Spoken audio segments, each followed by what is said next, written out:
Good morning, afternoon, or good night, ladies and gentlemen. Welcome back to Single and Taken, or SAT for short.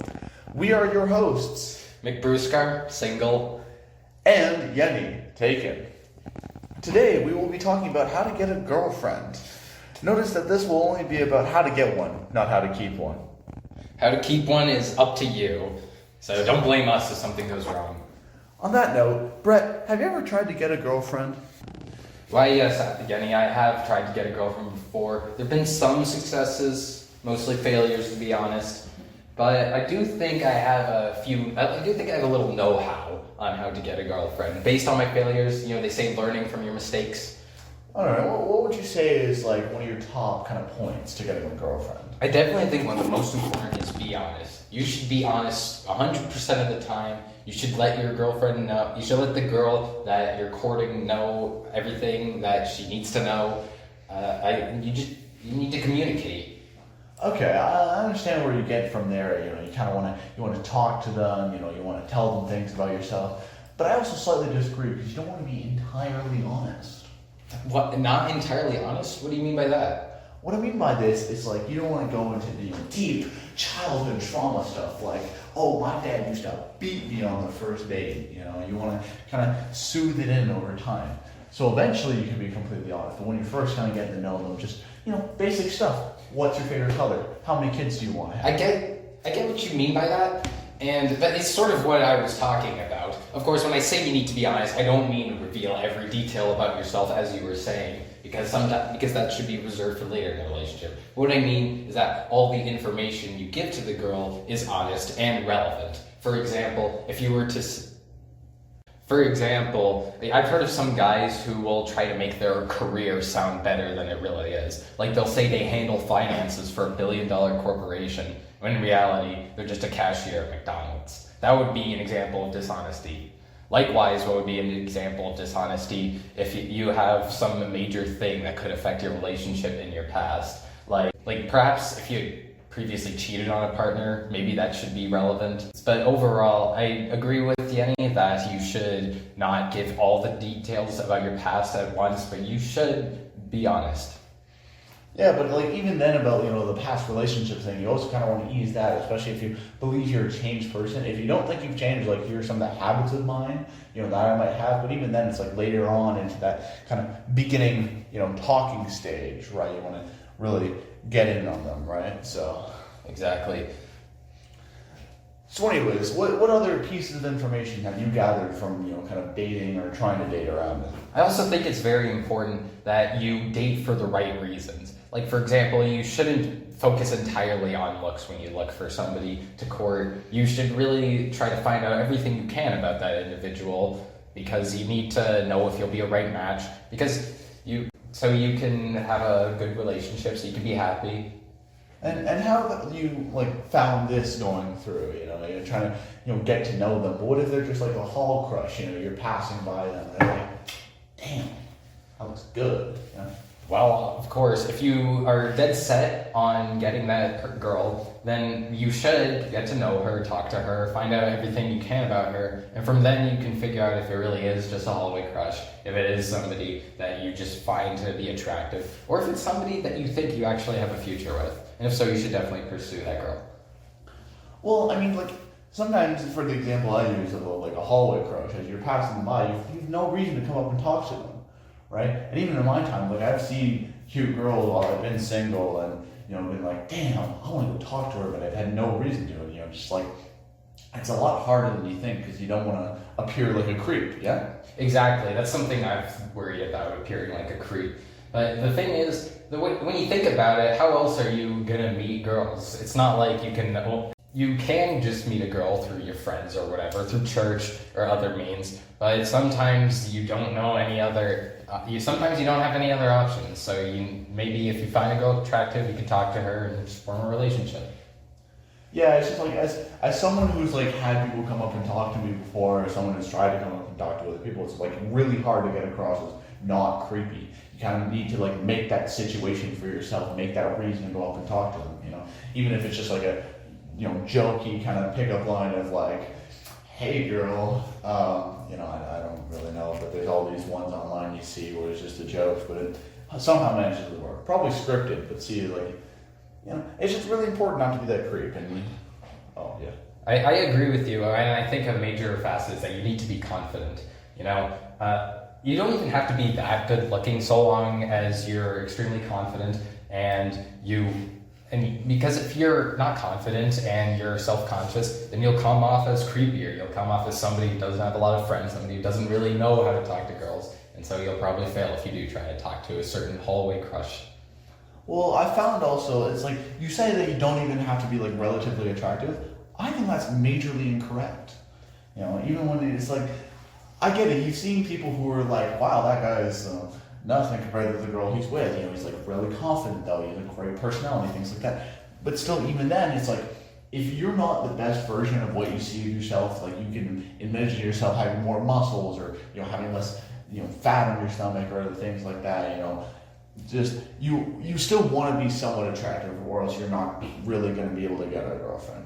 Now, that much is true, but of course, I'm talking, when I say you don't have to be that attractive, I do think that you should still put an effort into your appearance. You shouldn't be a slob, you shouldn't wear stained clothes, you shouldn't have unkempt hair, but I do think that if you have certain features about your face that may not be considered particularly desirable by others, that's not really as important, so long as you do present yourself well and you do have confidence. Well, you know what? I have experienced this firsthand, maybe secondhand. See, I've got myself a guest here that we're bringing in. Andreas, would you like to come to the stand? All right. Why, hello. Hello.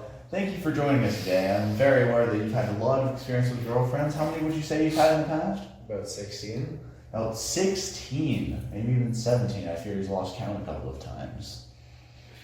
Well, it's great to have you on the show, Andreas. We'd just like to ask you your thoughts on a couple of points we've been talking about. Firstly, what are your thoughts on honesty in a relationship?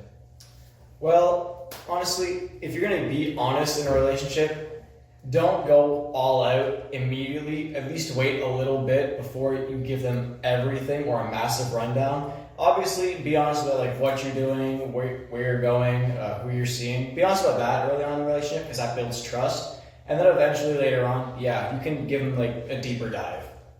Okay, yeah, so kind of just agreeing with both points there, being like, you should be honest, but not totally honest, at least not straight away.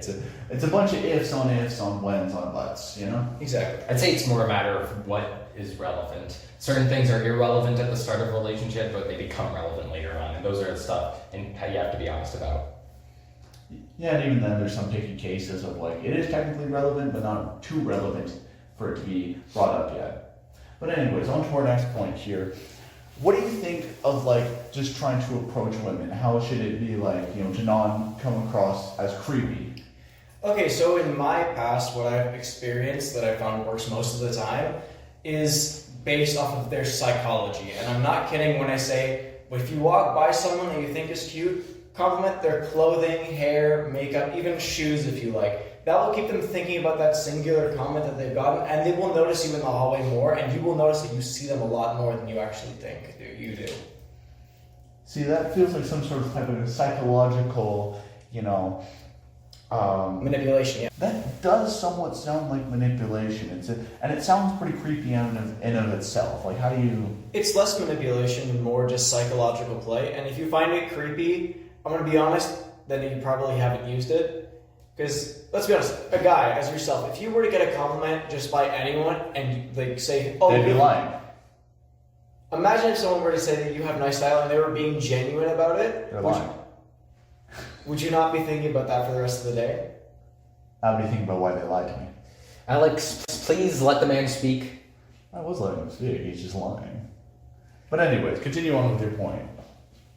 Just like how if we get a compliment, even if it's from our grandmothers, I know there's a few guys out there who've never gotten a compliment from anyone but their grandma saying they're a handsome boy. But if we were to get a compliment from anyone, you keep thinking about that compliment all day, just like, oh, they like my style, and they think I look nice. That eventually just like leads them to either changing the way they are or sticking to what they thought people liked. Well, adding on to that topic, I agree with you for the most part. Some people work off of that, going off of like, oh, I've been complimented, I enjoy that. And, people like me, as you can tell, it's like, I get a compliment, I'm just like, no, I don't, it's not my kind of vibe, it's not my thing. I don't really enjoy being complimented. Like, even when my girlfriend compliments me, I just kind of sit there and I'm like, Thank you, I guess. Alex, I think that's known as masochism. Oh. Yeah, I'm big and proud of it. But anyways, moving on. I would just like to say that I think you should make it sound like less psychological play and more just like learning the psychology of the person you want to kind of entertain, the person you want to be with. Would you agree with that? That's true, yeah. You want to entertain them in a way that they don't get tired or bored of you, but they still enjoy having you around. Without being like fake, right? Yeah. Exactly. I also think it's important, one more note about the intentions of a relationship. I think that if you date somebody, you should date wondering if this is the person you're going to marry. Because otherwise, if you're simply dating for a fun time or whatever, then the way I see it, you're just wasting your time. You're contributing to something that is ultimately meaningless. Well, Andres, you've had like 16, 17 relationships, so I'm just wondering, it's like how many of those did you truly believe to be like going to marriage? To be so honest, I believe in every single one because I do. That's what I date for. I date to marry. But sadly, I've been cheated on so many times that they didn't want that. They just kind of used me for whatever the hell they wanted, and then they dipped out. Language, but thank you. But I also think that it shouldn't be entirely true that you date, just for marriage, right? I understand the concept, but also if you're only going to date one person and you really want to marry them, like I had an ex-girlfriend. And I was in love with her for 7 years. Since the first time I laid eyes on her. I thought she would be the one. And we did eventually date 5 years later after we met. And I had the worst heartbreak of my life. Alright? Because I went in there believing, but I didn't have the experience to do it. So I believe that when you're going for a relationship, when you're trying to get to someone, you should also have that intent of just trying to be better for the person you want to get in the future. To understand how to, get the ones that you like and are attracted to.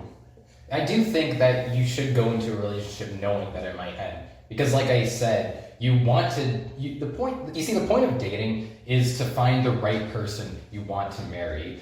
And you should know that if it's not the right person, then you should end the relationship. But Yenney, it seems like when you say you should date for the sake of just for a fun time, or like that's a perfect alternative to, or like you don't have to date for the sake of marriage. It sounds like you just want to avoid heartbreak by filling your heart with these meaningless relationships.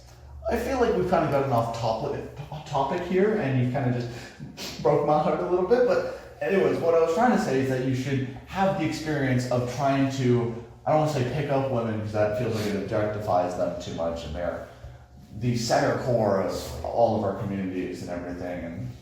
And like Andres, have you ever considered just dating to get that experience? When you were like maybe 1 or 2 relationships in, and you were the one trying to pick up women.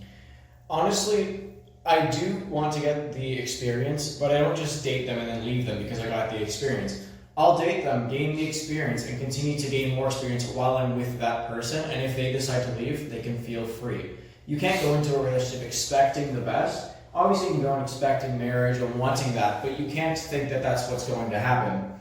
What you want to think of is expecting the worst. Because if you expect the worst, when it happens, either it won't be as heartbreaking, or you'll just feel bad about it for about a month or less, and then you'll move on eventually. Well, saying expecting the worst seems kind of pessimistic. I think you should date somebody knowing that it could very well end, since again, that's the point of a relationship. It's supposed to be a trial. But of course, you should still date hoping that it will last long. And if you guys aren't right, if you and your girl aren't right for each other, then that's that.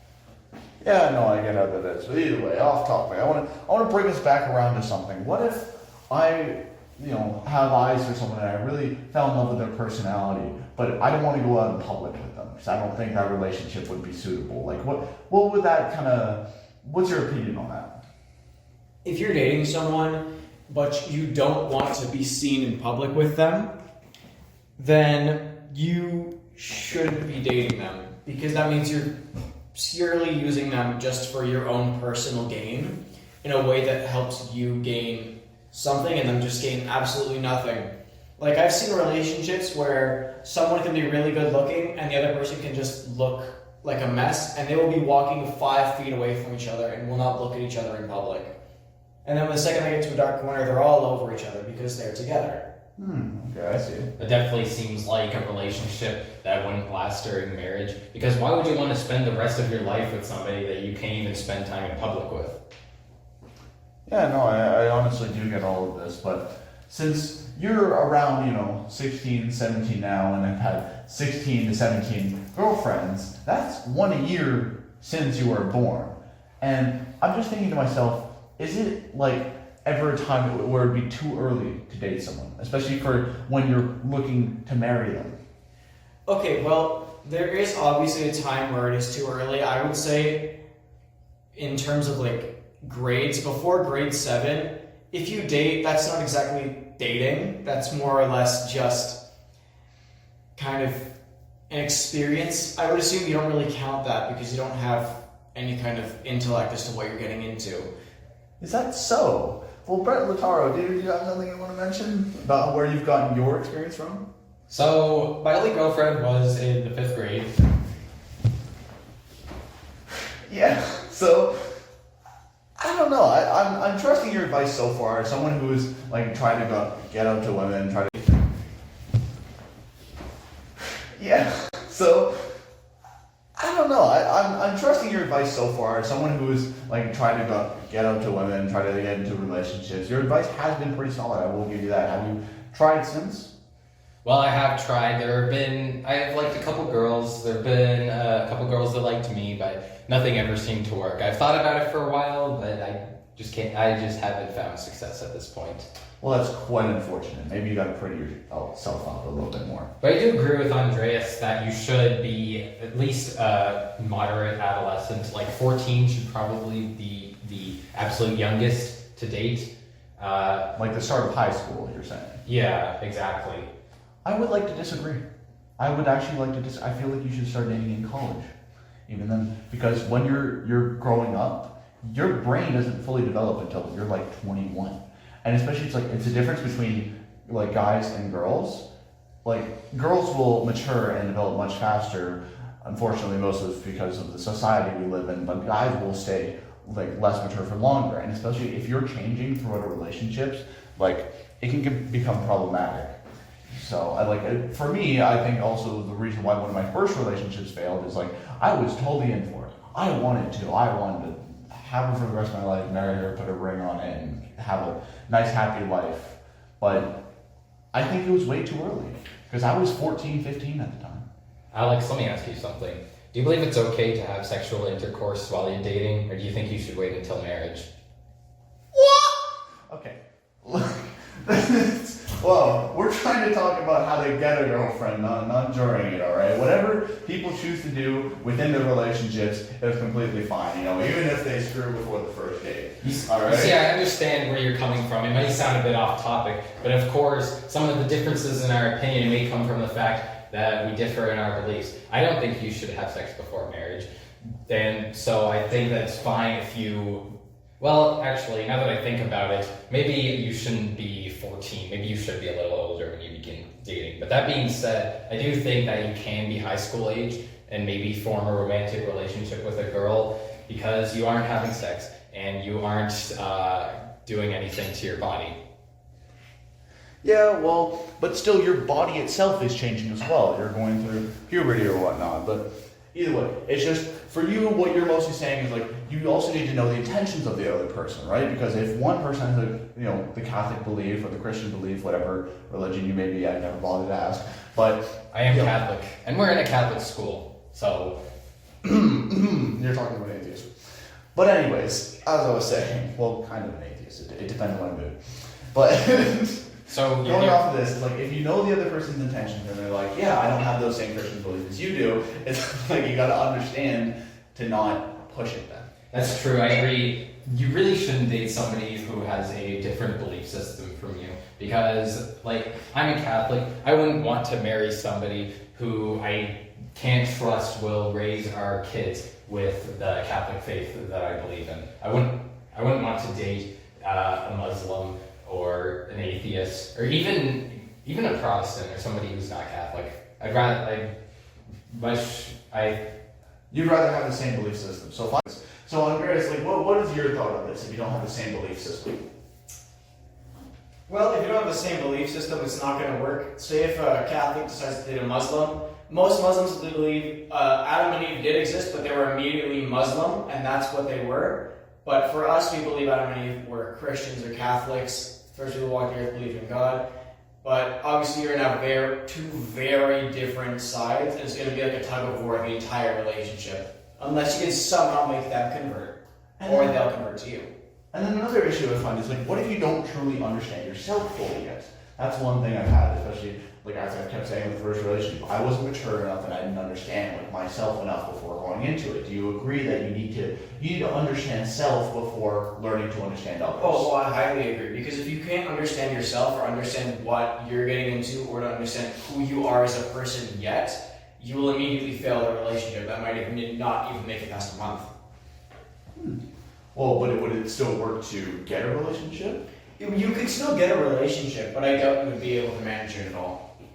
Alright, well that is most unfortunate. Brett, what do you have to say about this? Well, I was thinking that yes, you should have a good understanding of yourself, because if you start dating and you don't realize and you don't know certain things about yourself, you might do certain things that once you do grow up and mature, you'll look back on and be regretful of. Like perhaps you'll act in a doormat manner to your girlfriend and you'll think about how emasculated you felt doing that. Or perhaps you'll not realize that having sex is for marriage, and so you'll lose your virginity to a girl who in retrospect is somebody who you don't realize is important to you. Yeah, and then it kind of just continues on from that. So wrapping it up here, thank you, Andrea, so much for joining us on this show. Happy to be here. All right, beautiful. You can leave now. So now, just wrapping this up, let's kind of recap on our main points. We've got to be honest, most of the time. Make sure you mention all relevant information.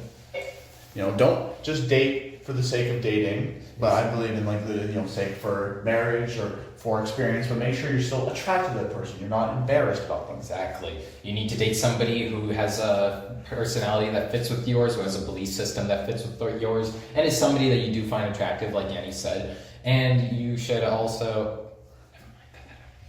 Yeah, and then finally, just understanding yourself. I find a lot of the time to get a girlfriend, it's about yourself rather than others. Exactly. And also perhaps don't date too young, or like Alex was saying, you have to grow up and realize yourself. You have to grow up and learn who you are. Perfect. That's all from us today. Have a wonderful morning, evening, or whenever you're watching this. And that was all from Single and Taken. See you next time, nerds.